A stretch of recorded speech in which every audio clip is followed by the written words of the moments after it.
What's up guys? Kumusta ang lahat?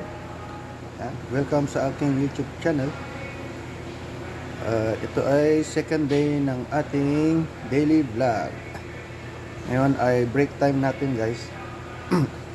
Ito, mag-tea muna tayo. Tea na lemon with ginger. At ito yung ating cookies. Sarap tong cookies guys kasi ito. Trigo.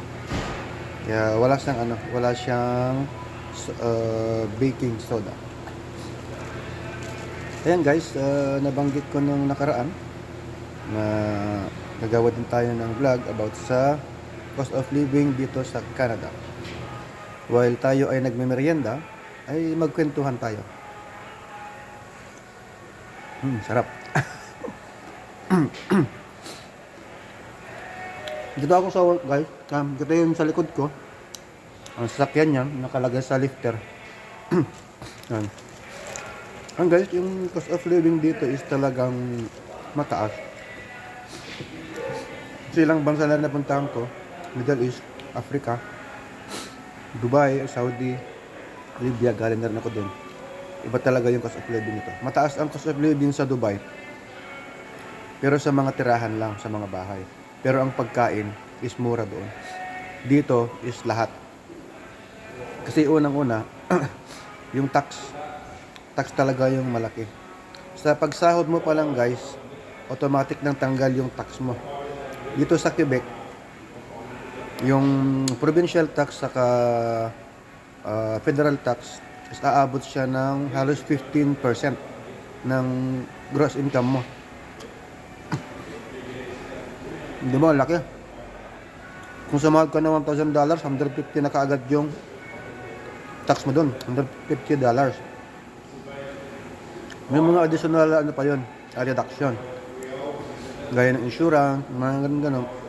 Parang abot siya ng mga 22 to 24% siguro.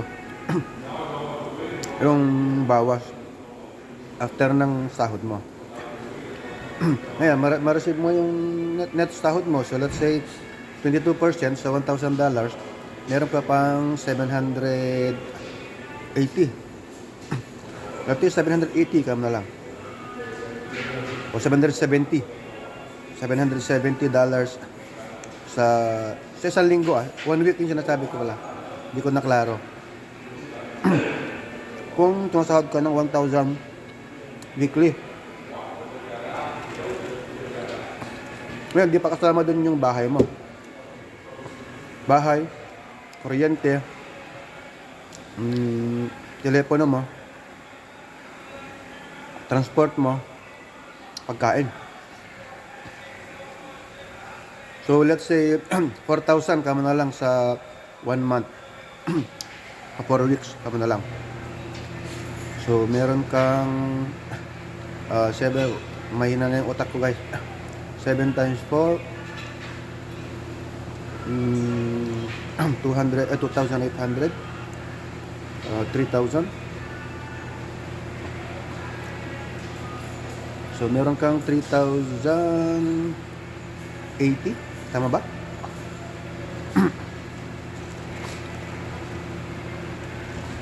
Kasi mababawas sa let's say 800 ang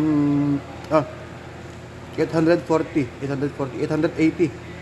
pala ang mababawas tayo monthly. So meron kang 3,120 na net sa 1 month.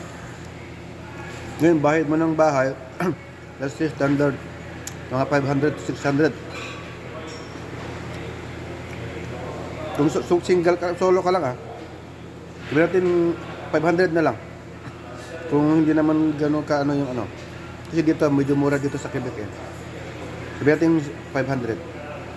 So meron ka pang 2,500 at 2,620. Tapos pagkain mo, let's say 200 din. O 2,400 na lang. 2,400 yung natira. Tapos internet mo, kuryente ka mo na lang, let's say, o kung package na yun sa bahay mo, let's say 600 o 500, so okay lang. internet mo, let's say 50 or 60, di meron ka pang 2-3. Gasolina mo, at lahat, gasolina mo, so pwede ka makanet ng 2,000 to 2,200. Kung wala kang bisyo, mga 50% yung mawawala dun sa sahod mo.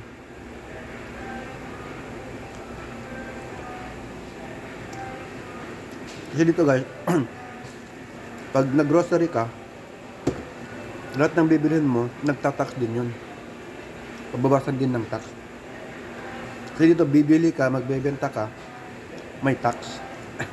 Ganun po dito. Yun po talaga yung mabigat dito, yung tax. Lalo dito sa Quebec kasi masyadong mataas yung kwan dito. Yung tax. Nasa 14.8 yata, o 14.9. Almost 15 na. Kaya yun, mga ganun, mga kung medyo maluho ka din sa pagkain, sa labas, siguro mga 60% yung matatanggal sa sahod mo. Lahat-lahat na. So, sa sahod ka ng 4,000 a month, so let's say 2,000 na lang yung neto mo or less than pa kung medyo maluho ka. Eh kung may ano ka pa, may hulugan kang sasakyan, let's say 400 to 500 a month. So 1.5 na lang matitira sa'yo. Magkano yung 1.5 sa Pilipinas? 60K. So kung may pa-college ka o ano sa Pinas, kung nasa Pinas pa family mo, pero pag nandito na yung family mo at ikaw pa lang yung nagtatrabaho, paktay na. Kasi yung bahay mo nun magdodoble, mga aabot siya ng mga 1,000 na, 800 to 1,000. So, yung 500 mo dati, babawasan mo pa. So, may 1,000 na lang matitira sa'yo. Yung pagkain mo, kung ilan kayo, so mga less than 1,000 na lang matira. So, hindi ka na makaipon.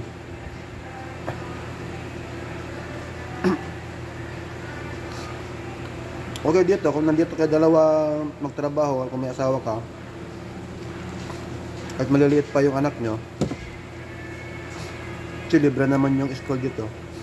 Ayos. Saka kung mataas yung sahod. Kung guys sa anin na nasa medium wage lang, medyo kagaya sa akin, 3 anak ko, 2 yung binata ko, yung isa akong college, isang magsi-senior high school, medyo mabigat na yun guys.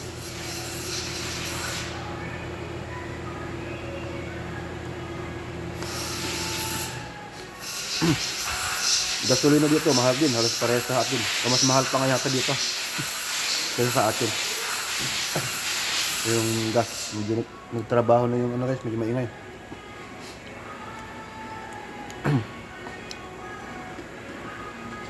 Yun lang guys, ang mga ano dito.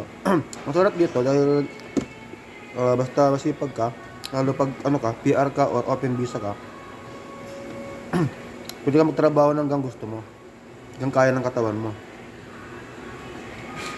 So the more you work, the more you earn. Yung nga lang, bugbog ang katawan. Yung sa akin, hindi na ako, kasi mabigat yung trabaho ko guys eh. Sa truck ako, truck mechanic ako eh. So kung mag-overtime pa ako, sa 8 oras na nga lang eh, bugbog na yung katawan, mag-overtime pa ba? Kaya sinisikap ko guys na mapalago itong channel ko at kahit pa paano may additional akong income. Kahit na may konti-konting papasok sa Facebook saka dito sa YT ay nakakatulong din kahit pang allowance man lang. Sorry guys, medyo maingay na yung ano yung tapos na yata yung break.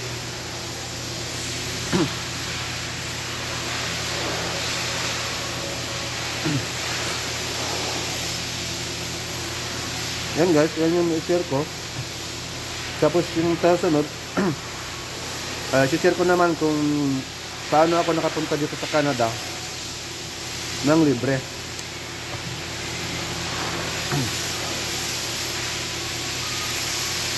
Tapos kung sino yung mga tumulong sa akin na live agency. Ayan guys, patapos na ako eh.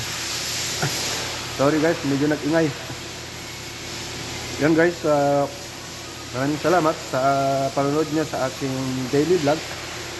Sana ay nagustuhan nyo yung aking kwento sa aming cost of living. Hindi man lahat detalyado, pero yun na po yung normal na buhay dito.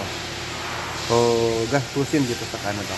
Maliban na, mayroong mga iba lang, kung medyo magala ka, yun may mga additional na expenses mo dito.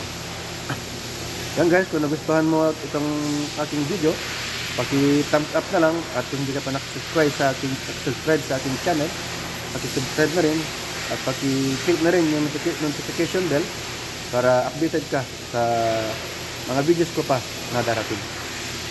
And guys, thank you so much for watching. Sa next na vlog natin, pag-usapan naman natin kung paano ako nakapunta dito sa Canada ng libre. Yan guys, sana pinanood nyo to hanggang sa huli. At sana may mga nakuha kayong mga tips o natutunan sa buhay dito sa Canada. Walang edit na ito guys, diretso na ito. Thank you so much, and please like, comment, and subscribe to my YouTube channel. And thank you for watching. See you sa aking next vlog. Bye bye.